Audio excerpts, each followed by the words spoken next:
주의 이름으로 여러분을 사랑하고 축복합니다. 미국에 한 어촌 마을이 있었습니다. 이 마을에 걱정거리가 생겨났는데 그 걱정거리가 점점점 시간이 지날수록 점점 더 커지기 시작했습니다. 생선을 잡아서 생활하는 이 마을이었었는데 생선이 점점 잡히지 않는 것입니다. 시간이 지나면 지날수록 생선의 어획량이 점점 줄어들기 시작하였고 이제는 정상적으로 생활할 수 있는 그 수준도 되지 않는 불황의 시간이 다가온 거예요. 마을 사람들 가운데서 도저히 견디다 못해서 도시로 살러 가야 되겠다면서 마을을 떠나는 사람도 있고 해서 그래서 마을 사람들이 걱정이 돼서 도저히 이렇게 해서는 둬서는 안 되겠다 하면서 마을 사람들이 이 문제를 해결하고자 모여서 해결책을 찾고자 합니다. 그래서 정한 날 정한 시에 이 문제를 극복하기 위해서 사람들이 모입니다.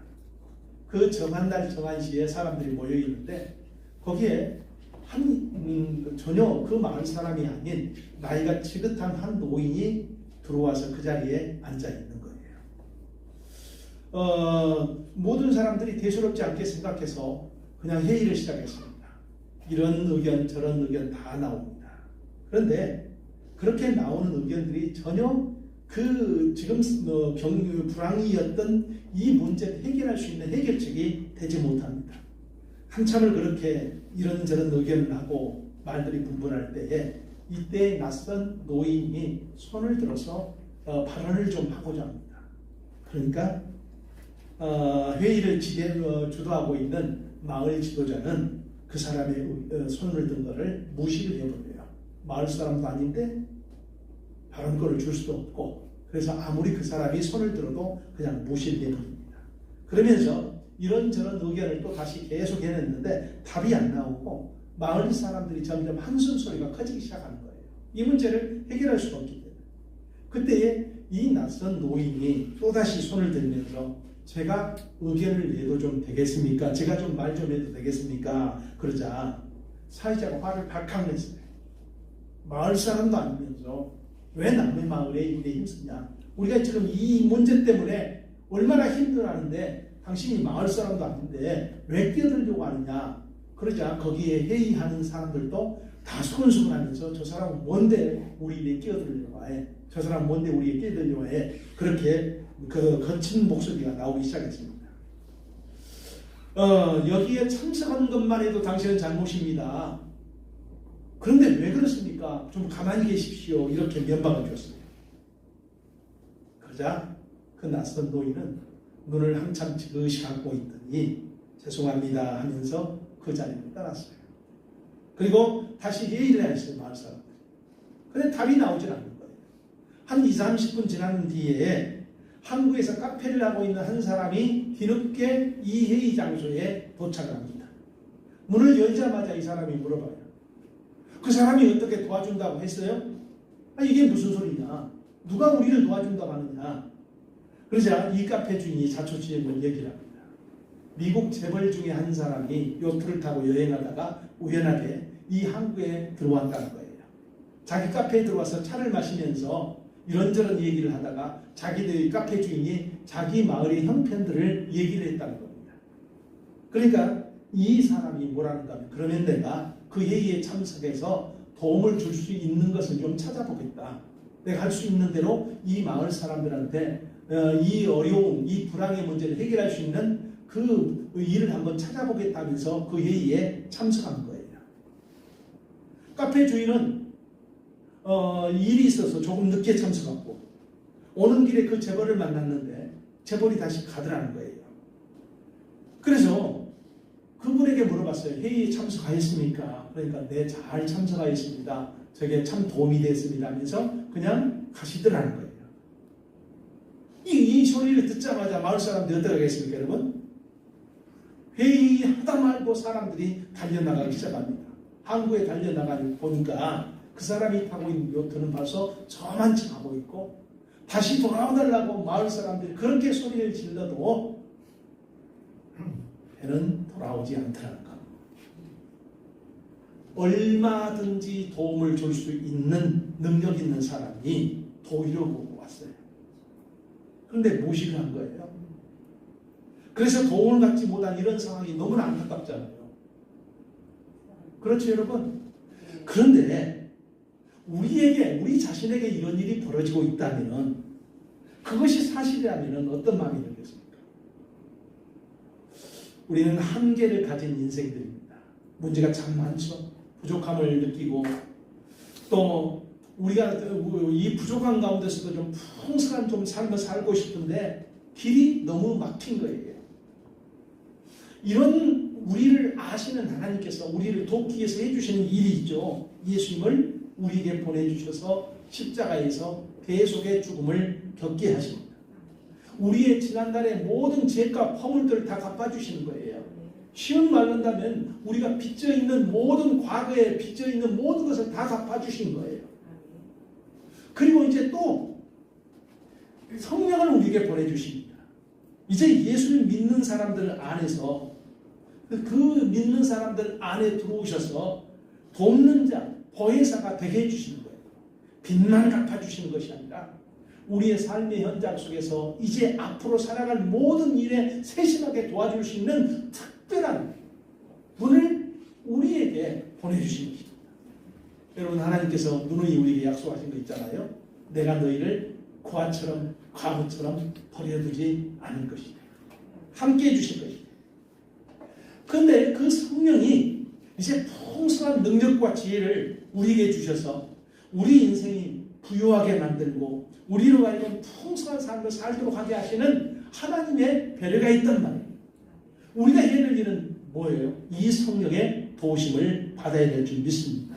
근데 우리가 한번 물어봐야 돼요. 우리 자신에게. 여러분, 성령의 도우심을 받고 있습니까? 성령의 도우심을 받고 있느냐는 거예요. 우리가 지금보다도 더 어떻게 하면은 하나님의 성령의 도우심을 받고 우리의 지혜가 아니라 하나님의 지혜로, 우리의 능력이 아니라 하나님의 능력으로 살아갈 수 있느냐는 거예요.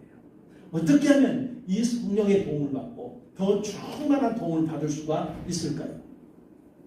사도행전에 보면은요, 예수님이 성령에 대하여 분명히 약속을 해주시잖아요.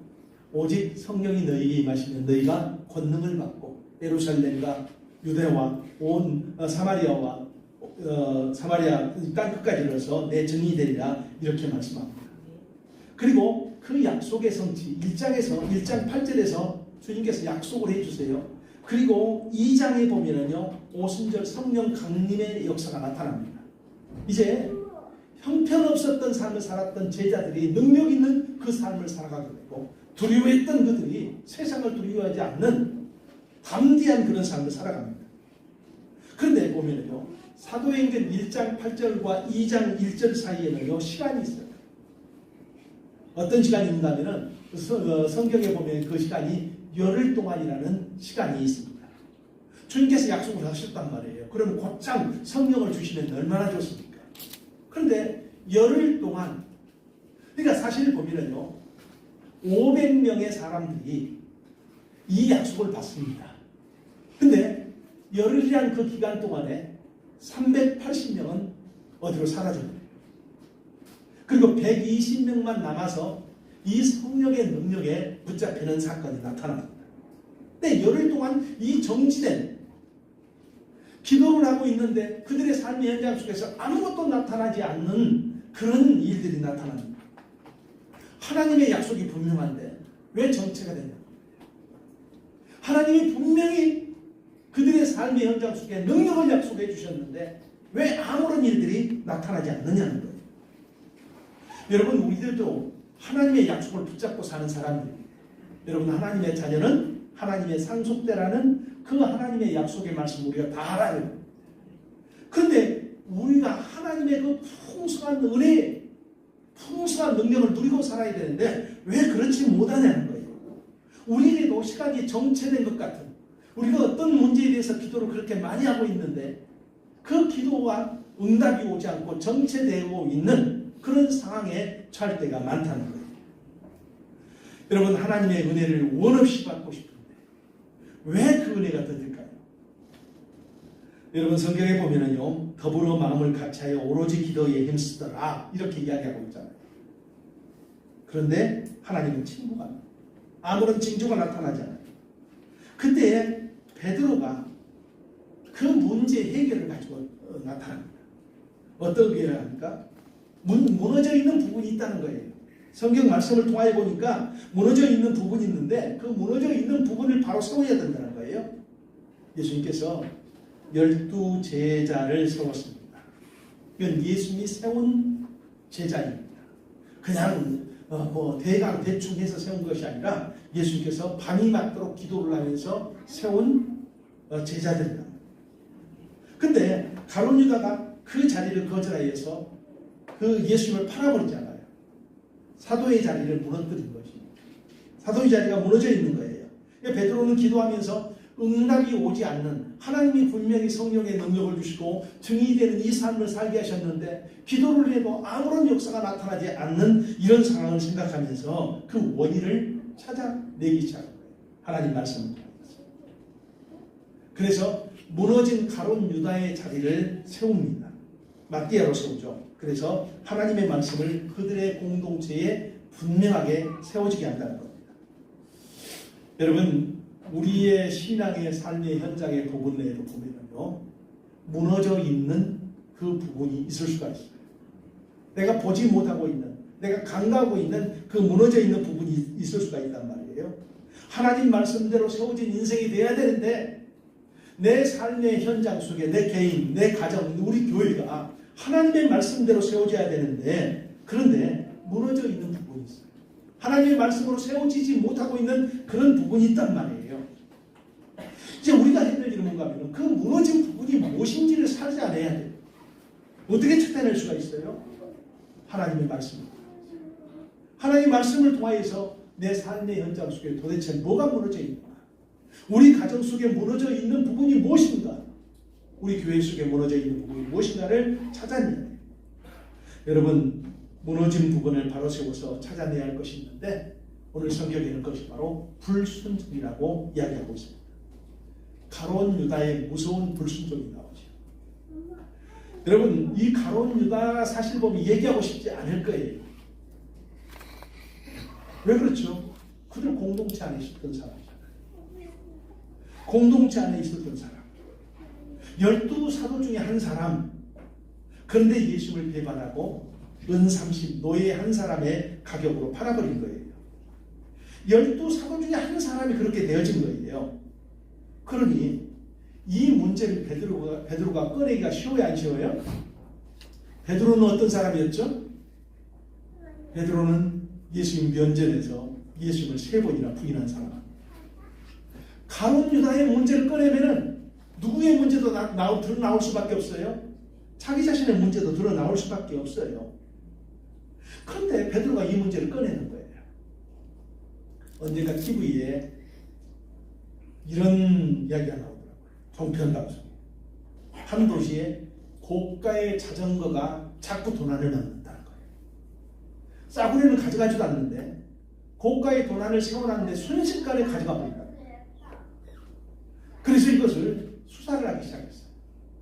수사를 하기 시작했는데 한 사람이 그 고가의 자전거가 딱 세워져 있는 그걸 살펴보더니 거기다가 그 옆에다가 자기 자전거를 딱 세워놓더니 그리고 그 고가의 자전거를 열쇠를 절단하더니 그 자전거를 타고 가고 그리고 나중에 또다시 와서 자기 자전거를 또 타고 유인하더라고요. 요즘에 우리나라는 도둑질이 나거나 그 외에도 뭐가 다 잡아요? CCTV가 다 잡아요. 그래서 CCTV를 추적했더니 그 사람이 어디로 들어가는가 하면 교회에 들어가더라고요.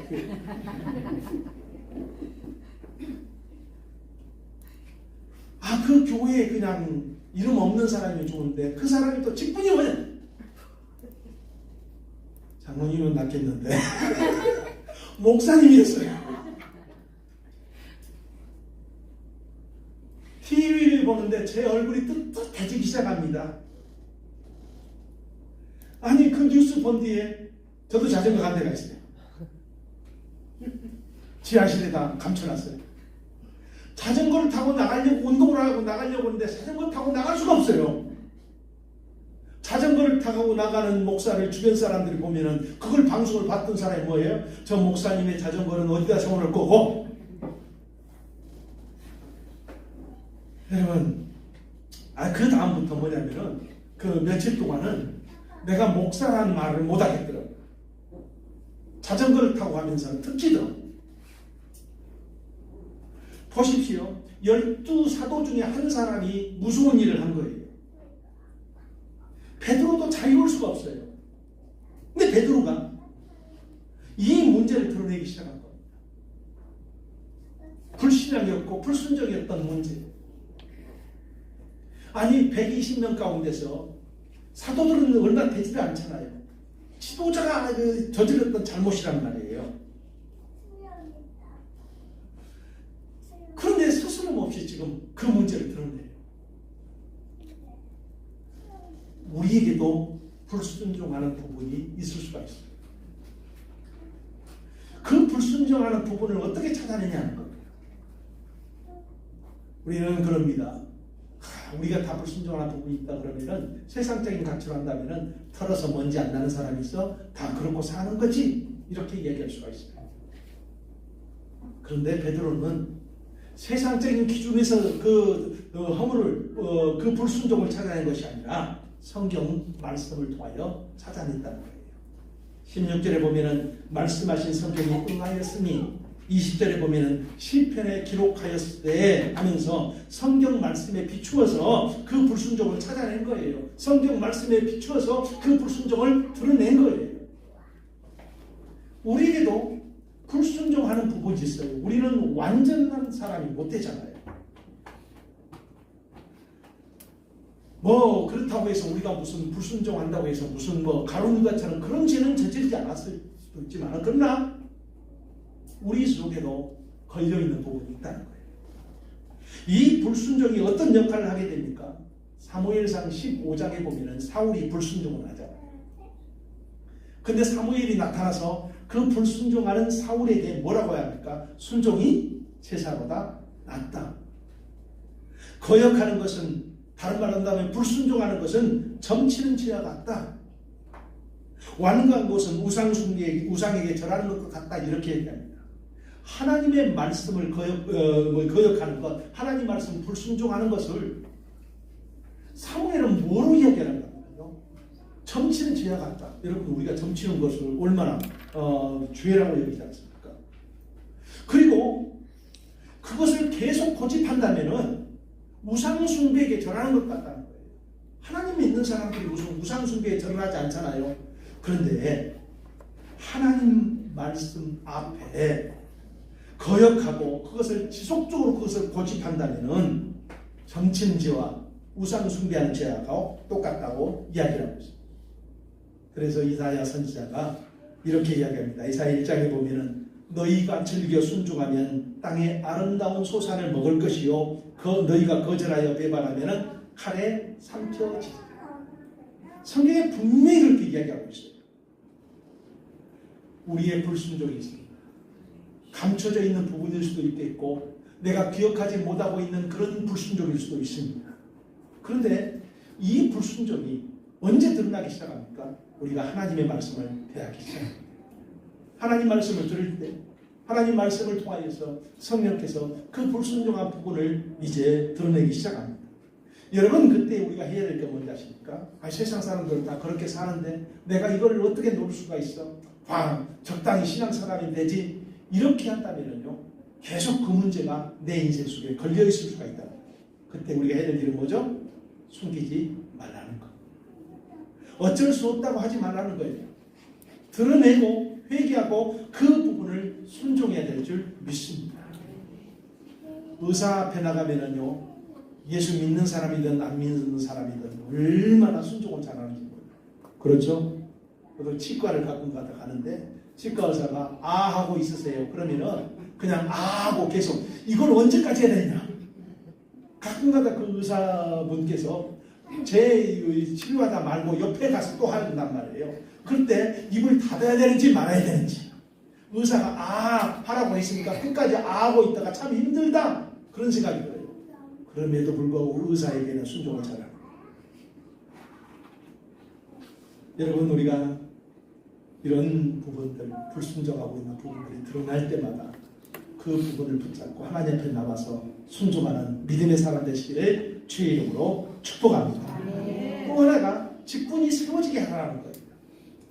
누가복음 6장에 보면은 예수님께서 밤이 맞도록 기도하시고 밝음에 그 제자들을 부르사 그들 중에 12를 택하여 사도라 칭하셨으니 이렇게 이야기하고 있습니다.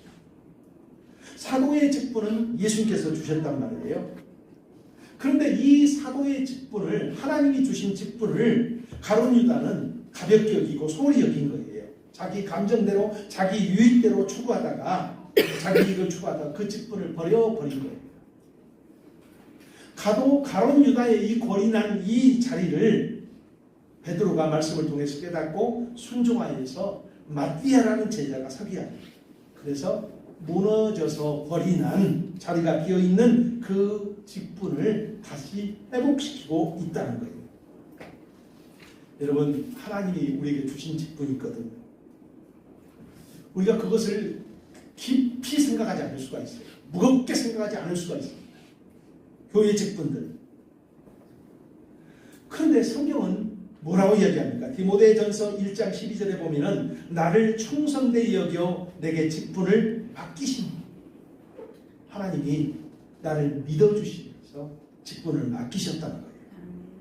나를 믿고서 너 이 교회 직분 좀 맡고서 이 교회를 좀 세워라. 하나님이 나를 믿어주신 거예요. 여러분, 누가 나를 믿느냐에 따라서 그 가치가 달라지잖아요. 하나님이 나를 믿어주시고 직분을 맡기셨다는 것을 믿으시기 바랍니다. 그러니까 교회의 직분들, 우리가 소홀히 할 수 있어요. 그냥 교회 다니니까 시간 되면 자연적으로 주는 직분으로 여길 수가 있는가면은 하나님이 내게 맡기신 직분, 하나님이 이 교회를 살리기 위해서, 이 교회를 살리기 위해서 내게 특별한 직분을 맡겨주셨다. 나를 믿고서 하나님이 이 일을 맡겨주셨다는 이런 사명감 있게 되기를 주의 이름으로 축원합니다. 또 하나의 직분이 있어요. 가정에서 맡겨진 직분입니다. 아버지, 어머니의 자리. 이 자리도 사실 보면은 하나님이 우리에게 주신 직분들입니다. 남편의 자리도 아내의 자리도 하나님께서 창조 때부터 정해주신 그 직분, 그 자리예요. 우리가 해야 될 일은 뭐예요? 이 직분이, 이 자리가 제대로 세워지도록 하는 거예요. 내가 아버지입니까? 내가 어머니입니까? 내가 남편입니까? 아내입니까? 그러면 그 직분을 제대로 세워지게 하는 거예요. 오래전에 미얀마 선교 여행을 다녀왔을 때가 있었어요. 근데 거기에서 미얀마에서 한 교회에서 시골인데 보아원 사역과 같이 하는 아주 시골이에요. 거기 가서 집회를 하려 했던 일이 있었어요. 원래 미얀마에서는 집회를 할 수가 없는데 어떻게 미얀마의 고위층 한 분을 알았었습니다. 미얀마의 군 장성이 있어가지고 그분을 통해서 마음껏 이제 그런 집회를 그분이 보호를 해주니까 집회를 할 수가 있었단 말이에요. 근데 이제 시골 교회에 가서 집회를 하는데 거기에 시골 사람들이 굉장히 아픈 사람들이 많더라고요. 아픈 사람들이 많은데 또 재밌는 것은 집회를 하는데 기도를 하면 그 아픈 사람들이 다 나아버릴 거예요. 그 사람들이 신이 나는 거예요. 아픈 사람들 다 나와서 기도를 받습니다. 그런데 한 여자가 허리가 아프다는 거예요. 허리를 구부리지도 못하고 허리를 제대로 세우지도 못하고 너무 아프다는 겁니다. 이분을 위해서 기도를 합니다. 목사님이. 저도 기도를 했고 다른 사람 목사님도 기도를 했고 서너 명의 목사님들이 계속 돌아가면서 기도를 하는데 이분이 아픈 것은 낫지가 않는 거예요. 다른 사람 기도하면 다 낫는데 이분은 낫지가 않는 거예요. 그러니까 아이고 사람들이 어떻습니까? 안 낫는 사람도 있지 하고 하는 것이 아니라, 그런데 이분의 특징은 뭔가 하면요, 계속 자기 기도가 또 안, 목사님이 저한테 기도해서 안 나오면 또 다른 분에게 기도하고 받고 또 저한테 다시 오기도 하고. 근데 한 목사님께서 기도하시다 말고 이제 괜찮냐 그러니까 계속 아프다 그러니까, 그러면은 당신에게 문제가 있을 수가 있다. 당신에게 문제가 있기 때문에 문제가 있어서 당신의 문제가 해결되지 않을 수가 있다 하면서 뭐라고 얘기했는가 하면은, 혹시 주변 사람들이나 남편에게 뻣뻣하게 대하지 않았느냐, 공손하게 대해야 되는데 뻣뻣하게 대하지 않았느냐. 그래서 하나님께서 그 상징적인 것으로 허리가 뻣뻣하게 굳어가지고 지금 아파가지고 그럴 수도 모른다. 그 소리를 이제 얘기를 하고 그걸 또 통역을 하고 얘기를 하니까 거기에 있는 사람들이 다 웃는 거예요. 왜 다 웃느냐 하는가. 그 여자분이 남편을 잡는 그 마을에서 가장 드센 사람 중에 한 사람. 그래서 목사님이 뭐라고 했는가는 앞으로 남편에게 공손히 대하겠습니다. 앞으로 하나님 내가 남편에게 함부로 대했던 것을 용서해 주시옵소서. 남편에게 공손히 대하겠습니다. 그렇게 고백을 하게 했어요.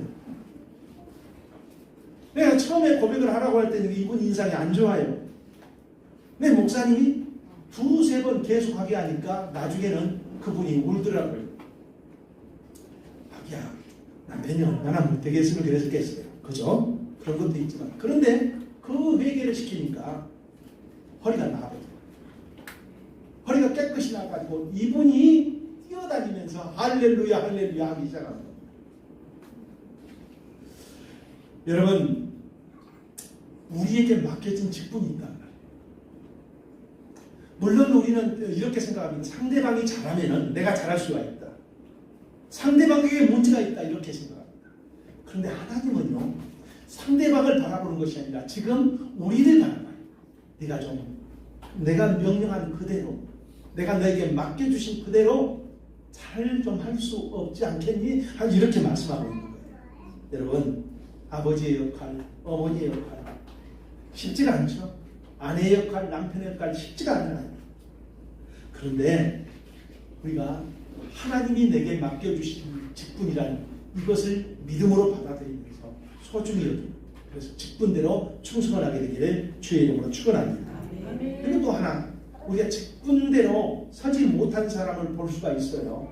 가정에서 직분대로 서지 못한 사람 볼 수가 있잖아요. 아내가, 남편이, 자녀들이 제대로 서지 못한 것을 볼 수가 있어요. 여러분, 그러게 할 때 우리가 그 사람에 대해서 벽을 만들어 버립니다.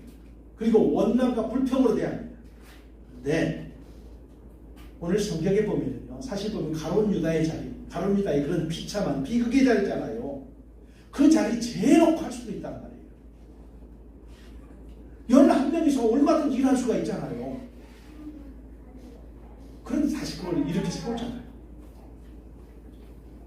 가룟 유다처럼 바라보면서 포기하지 마시고 다시 새롭게 일어서는 마띠아처럼 세워져서 내가 바라보는 그 사람이 그렇게 새로운 믿음의 사람, 새로운 우리 가정의 일꾼, 교회의 일꾼으로 되어지는 그런 믿음의 눈을 바라보시게 되기를 주의 이름으로 축원합니다. 포기해서 안 될 사람들이에요. 가룟 유다의 그 자리가 그런 부끄러운 과거가 있다 할지라도 포기해서 안 될 자리인 것처럼 우리 주변의 사람들 역시 마찬가지입니다. 그 사람을 포기해서 안 된다는 거예요. 우리 해야 되는 거예요. 믿음으로 바라보면서 기도하면서 하나님의 말씀으로 그 인생을 바로 세우는 이 아름다운 역할을 하시게 되기를 주의 이름으로 축복합니다. 여러분, 전심으로 기도하던 제자들이 성경을 통하여 자기들의 불순종한 부분을 깨닫기 시작합니다. 그리고 회개하고 하나님의 말씀에 순종하였을 때에 사도의 행전 2장에 성령의 강림의 역사, 성령의 부임하고 그들이 새롭게 되어지고 그들의 인생 속에서 새로운 역사를 일으키는 그런 아름다운 사람이 되어졌습니다. 오늘 이 자리에 있는 우리들도 우리 자신을 한번 점검해 보아야 됩니다. 하나님 말씀을 통하여서 나의 불순종한 부분들을 찾아내십시오. 그리고 그 부분을 지금 회개하십시오. 회개하고 그 무너진 부분을 순종하기 시작해야 됩니다. 하나님의 말씀대로 세워지기 시작하는 겁니다. 여러분, 인생의 가장 아름다운 축복은 뭔지 아십니까? 내 인생이, 내 가정이, 내 자녀가, 우리 교회가 하나님의 말씀으로 세워지도록 하는 겁니다. 아무리 대단한 일을 했단다 할지라도 하나님의 말씀으로 세워지지 않는 인생, 하나님의 말씀으로 세워지지 않는 가정은 나중에 다 허무한 가정, 헛된 영광이 있다는 우리가 하나님의 말씀으로 세워지게 하는 것. 그런 우리에게 하나님은 하나님의 말씀으로 우리의 인생을 세우고 우리 가정을 세우고 그 직분대로 삶을 살았을 때 하나님은 우리에게 하늘의 문을 열어주신다는 거예요. 사도행전 2장의 성령의 역사처럼 불을 내려주시고 축복의 담배를 분명히 내려주신다는 거예요. 오늘 여기 모인 우리 모두가 이런 복된 자리에 서게 되기를 주의 이름으로 축복합니다. 기도하십시다. 하나님 아버지,